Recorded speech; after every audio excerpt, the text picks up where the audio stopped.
If you're selling high ticket B2B programs, pitching just to one person, you're not selling, you're gambling. Because let me tell you this, a B2B space is not a one person decision making job, and it involves a buying committee. And in many cases, when you hear my team is not happy with it, our internal complaints does not work out, it is not just because your proposal was wrong, but simply because your proposal did not address a concerns of few other invisible members you are not even aware of. So if you're looking forward to never get your proposals turned down, this is exactly the video that you will be looking at. Hi, I am Saranya Narayanamurthy. I run the Content Bot, which is a marketing agency, and Line Digital, which is a B2B sales development company. And today I am here to teach you why exactly your proposals are getting turned down by your buying committee and what exactly you should do to fix it. So with that, let's get into the video.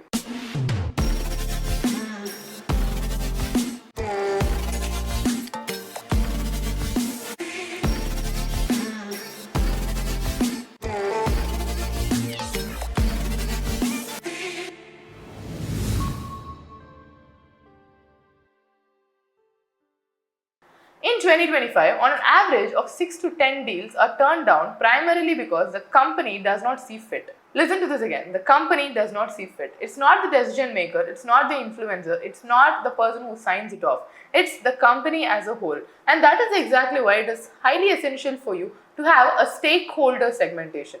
Now, let me tell you what the stakeholder segmentation is, or in other words, a stakeholder mapping. When you're presenting a proposal, just imagine this. A CEO's goal is to ensure that his company looks fantastic both in the public eyes and also on paper. A main goal of a COO is to ensure that his operations are smooth and does not have any bottlenecks. A main goal of a CFO is profitability.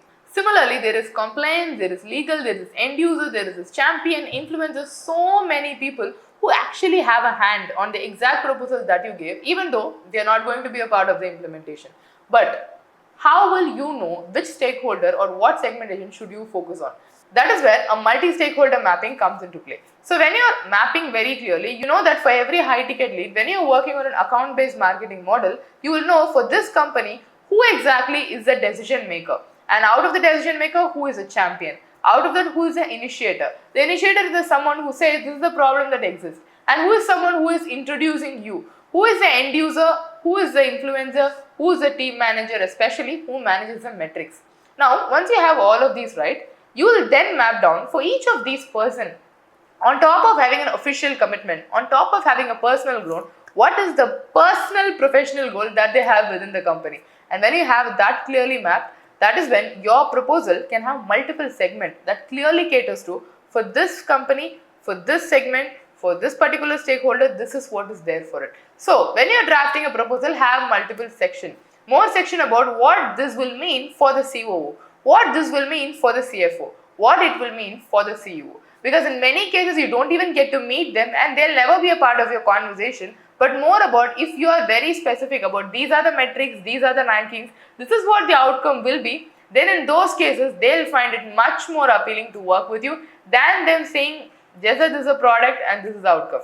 You get it, right? Now, the second thing is a value matrix per stakeholder. So, for every stakeholder, when you are telling them what this means, what are you also telling about what they will get out of it? Now, this is not just about these are the outcomes of your product just in this one segment. For example, let's say your product is about, I'll give you a very simple example. You are looking for to increase your sales.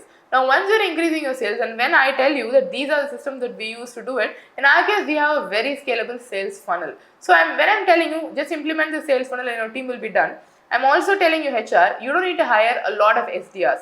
You don't need to hire or you don't need to manage so many people within the sales team. And I'm also telling your operations guys, see, there will be no bottlenecks in the process because most of it are automated and the only thing your SDRs need to do is ensure that the process is going on consistently. Just do the checks and finally when a prospect shows up, just have a conversation with them. Rest everything is managed very easily by the sales funnel. And then I'm telling your CEO, so what if tomorrow if you wanted to launch a new product, you don't need to look at scaling your team. You don't need to look at what is your company capable of, but just expand from where you are and keep it going.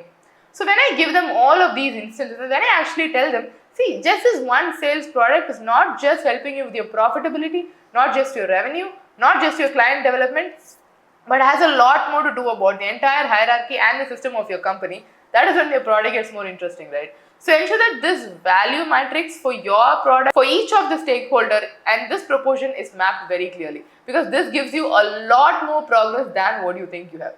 And finally, number 3. Decision journey modeling. Now let me tell you something. Deals don't close in Zoom. People take a decision before and they convey the decision to you via Zoom.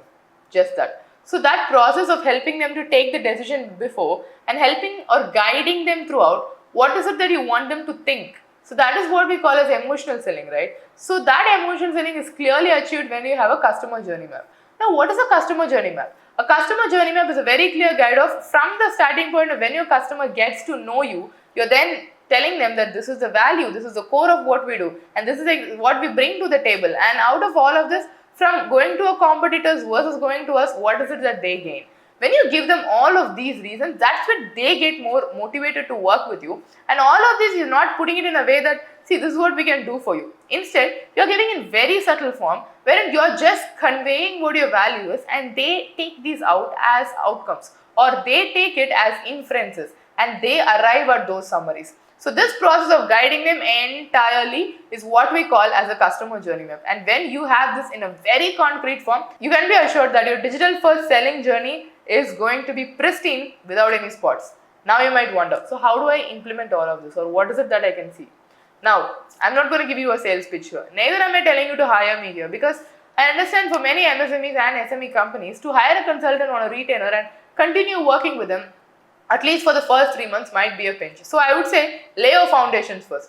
And to help you do that, we are launching a B2B sales residency program, which will not just give you the playbooks, will not just educate you, but will help you to implement and see result in a consistent way. So lay your foundation first and then see how you can scale up. And if you're looking forward for more such information, ensure to follow this YouTube channel so that you can learn a lot and especially start implementing it. Because every single video of us that gets published every day is going to bring in a lot of value to you and catalyze your sales process.